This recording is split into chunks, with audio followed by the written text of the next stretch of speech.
మహబూబాబాద్ జిల్లా సీరోల్ మండలంలో బతుకమ్మ పండుగను భక్తి శ్రద్ధలతో జరుపుకోవాలని ఎస్ఐ సంతోష్ అన్నారు. ఈ సందర్భంగా మాట్లాడుతూ సద్దుల బతుకమ్మ దసరా పండుగను ప్రశాంత వాతావరణంలో జరుపుకోవాలని, మద్యం మత్తులో ఆకతాయిలు ఆటంకం కలిగిస్తే వారిపై కఠిన చర్యలు తీసుకుంటామన్నారు.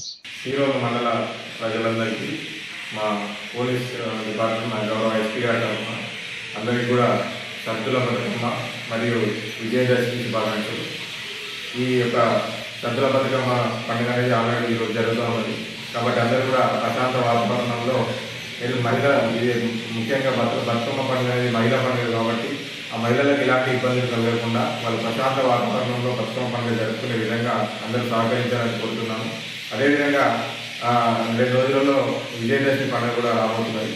కాబట్టి ఆ విజయదశమి పండుగ కూడా ప్రశాంత వాతావరణంలో ఇతరులకు ఇబ్బంది కలగకుండా మనం ప్రశాంత వాతావరణంలో జరుపుకోవాలని కోరుకుంటున్నాం. ముఖ్యంగా మనకు దసరా మద్యం ఎక్కువ గుర్తొస్తూ ఉంటుంది. కాబట్టి ఆ మద్యపానం అది చేసి రోడ్ల మీద విచ్చలవిడిగా తిరగడం, ఇటు వచ్చేపోయే వాళ్ళకి ఇబ్బందులు కలిగించడం, మహిళల పట్ల అసభ్యకరంగా ప్రవర్తించడం, ఆ మద్యం తాగి వాహనాలు రోడ్ల మీద ర్యాష్ డ్రైవింగ్ చేయడం, ఇంకోరికి ఇబ్బంది కలిగించేది ఎలాంటి అంశాలు కూడా మా దృష్టికి వచ్చినట్టయితే మేము కఠిన చర్య తీసుకోవడం జరుగుతుంది.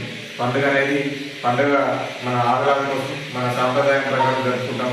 ఆ పండుగ ముసుగులో ఇలాంటి కార్యక్రమాలకు పాల్పడితే మేము కఠిన చర్యలు తీసుకుంటాం. మా దృష్టికి వచ్చినట్లయితే మేము కూడా ఆ రోజు దసరా పండుగ సందర్భంగా మేము కూడా ప్రాపర్ పెట్రోలింగ్ బందోబస్తు మేము కూడా నిర్వహిస్తాం.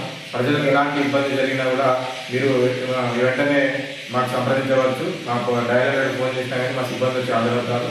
ఈ ముఖ్యంగా యువకులకు మేము తెలియజేసేది ఏంటనగా విజయదశమి అనేది ఒక సాంప్రదాయమైన పండుగ. దాన్ని మద్యం మత్తులో దాన్ని ఇంకొక రకంగా చేయడానికి వీల్లేదు. దాని వల్ల మీ వల్ల ఇంకొకరికి ఇబ్బంది కాకుండా చూసుకోండి. అదేవిధంగా మేము పిల్లల తల్లిదండ్రులను కూడా మేము ఒక హెచ్చరిక చేస్తున్నాము. ఎందుకంటే ఆ రోజు తాగి బండ్లు నడపడం, యాక్సిడెంట్లు కావడం, తాగి మద్యం మత్తులో వాహనాలు నడపడం వల్ల పడి చనిపోవడం ఇలాంటివి రెగ్యులర్గా జరుగుతూ ఉంటాయి. కాబట్టి మన మండల పరిధిలో అలాంటి దుర్ఘటన విజయదశమి సందర్భంగా జరగకూడదని కోరుకుంటూ అందరూ కూడా ఆహ్లాదకరమైన సంతోషకరమైన వాతావరణంలో విజయదశమి జరుపుకోవాలని కోరుకుంటూ మరొకసారి అందరికీ కూడా విజయదశమి మరియు సద్దుల బతుకమ్మ శుభాకాంక్షలు.